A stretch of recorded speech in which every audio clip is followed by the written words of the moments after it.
Hello YouTube, I just bought a Jeep and I have no idea what I'm doing. Go easy, tell him to go easy. And when I say I don't know what I'm doing, I don't know what I'm doing. Just a little background before I get into the Jeep I got, the year and stuff is, I don't off-road. I use a RAV4 2011. Works great for small little trails. In fact, I love it a lot. It's an awesome car. I gave it to my wife. Great car to have. But with that, I bought myself a second car, and it is a 06 Jeep Wrangler. You can see the little, there it is, X edition. And so we will see how this one performs. Certain things about this though, it is an automatic, which of course can cause some controversy that I have already run into through a barber. Anyways, so far it's been pretty nice to me. Currently, I have the classic Jeep death wobble issue.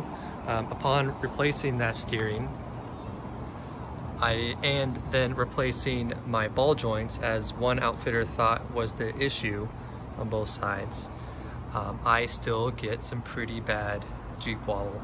And so this issue has been kind of ongoing. I haven't had the time or funds to necessarily go and fix it right off the bat, as that was a fairly unexpected cost. It was not like that when I was driving it. I'd gone over a few different passes, even did some off-roading, and never had that issue until I replaced the front steering.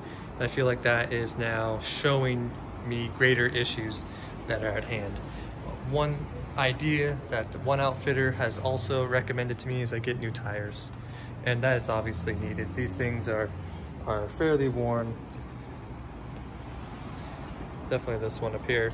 And so that will be a big issue. Because the ball joints were out, they say that the tires wore at an uneven level and actually could be causing some of the vibrations that might be leading to the Jeep wobble. Also eventually, and yes, I cannot wait to replace these rims and get rid of that 2-inch spacer. I don't mind spacers, but 2 inches is a little much. With regards to the upgraded steering system, I have to say that one was super easy to take off. I'm sorry, that one was super easy to take off. I left that, honestly, I left anything that I didn't need to actually remove on, so I only removed that one. Was happy with how easy that was. And then I moved on to this upper one up here, and that one I think took all my time, to be honest. I couldn't figure out how to get it apart. None of the prying was working, the hammering, and I felt like I didn't want to cause any damage to my steering box by hammering on it so hard, and so I had to look for other options. What did save me in the end, and this was a pretty inexpensive tool, of course, you guys have probably seen it already, was this guy, this forged ball joint separator. This thing saved my life. This was the easiest thing to use. You just press it in there. I will say as a warning, don't use a nut. Well, use a nut on top, but make sure the nut is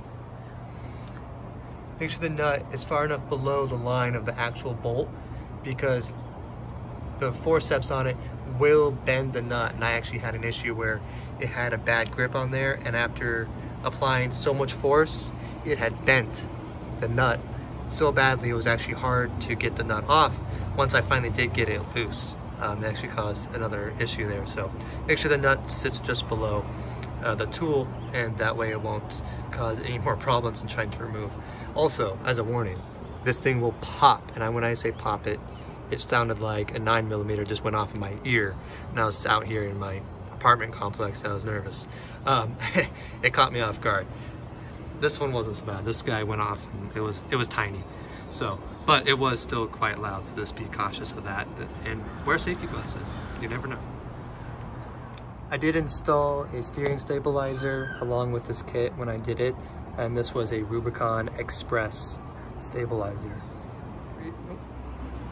Another reason why I went with this Jeep is that it was also a fairly clean Jeep, besides obvious signs that it was wheeled. Here you can see the interior. It's, to be honest, this is awesome. Not the fun seats that you see in some other Jeeps, and I did go with a soft top. That was part of the way to convince my wife, hey, it's convertible, so we can take it out on adventures. So that's pretty cool to be able to take that off. And actually, it's actually not that hard to take it off. I thought it would be quite a chore to take it off, but with 2 people, you can get it done within like 3 minutes. By yourself, you know, maybe 5 minutes if you're drinking a beer along with it. So not the hardest thing to figure out. You can see again, it's an automatic. The person before me replaced the stereo system. That's great. It does cut out a bunch. I've heard that all I need to do is pull that out and clean out the connections behind it. They may have replaced the speakers in the back. I don't know yet. I plan on eventually pulling all those out and replacing them anyways. This side speaker doesn't work very well. It kind of cuts in and out, but the one near me does work decently well. So yeah, something else for me to work on. My door straps broke literally just a couple days ago. Thankfully, Amazon orders come in the next day, and so I was able to replace both my door straps because those do break.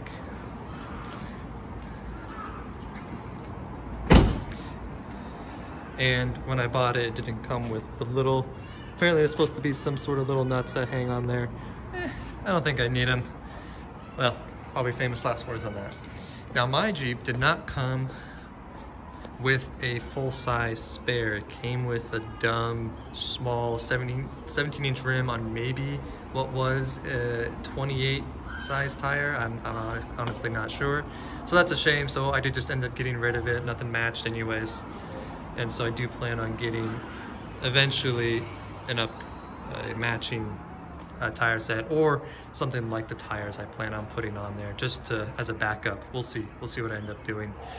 That will mean though, if I want to keep this bumper, to get an upgraded tail hinge and mounting system, as I have another buddy who has a TJ and his actually started pulling off so much it broke his latch. And so that will be an upgraded system that I need to do, ideally before any larger tires than 33s, and I do plan on putting 35s on again, go on there. Other details would be the rear fenders. Looks like that's Bushwhacker. That's awesome. Those are nice. They're just plastic though. Could probably use some finish on them to make them a little bit more black like they originally were.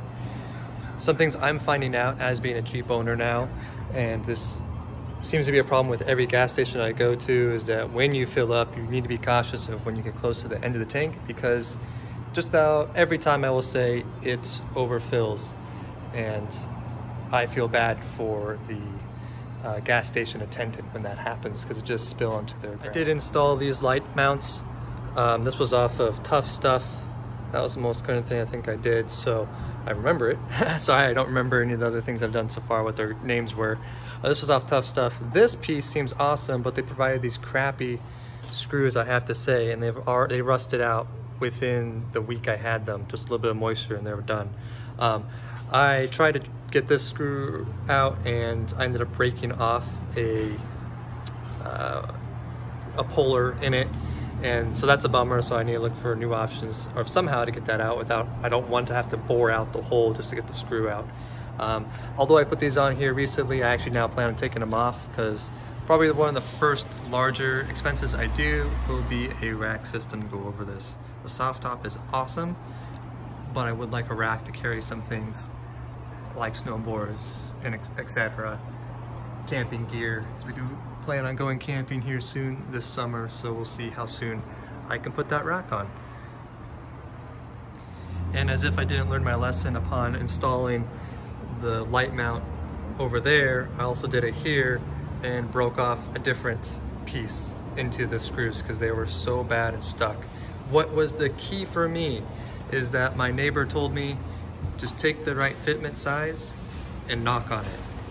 And my goodness, when I doing that once, fixed all of my stuck screws. So like I said, this is an 06 version. Some of the things that I've already done that it did not come like this when I bought it was the headlights. I've already replaced those. They were a gift, and so they're just more of a show lights. They do the fancy color change and all that. But they are fairly bright, so I'll probably leave them on there until I absolutely feel like I need to replace them. It already came lifted. It already came with these awesome tubular fenders, which are really nice. Although I will say, having a tiny little blinker makes stop signs a pain. It came with a rough country lift, which is fairly worn out so far, so that will be something that I look forward to replacing. But until then, as with any project car, I feel like the first things one should do is probably replace the broken things. Okay, YouTube, that's all I have to share for today. We'll see how this build progresses, and I plan on uploading more videos if this becomes popular and you guys actually want to see how I approach new problems. Hopefully I'm a little helpful. I know there's a lot of videos out there already with Jeep stuff. There's a ton of stuff out there, but hopefully my videos provide you some help. If not, I'm here just to show off some cool trails and a good time.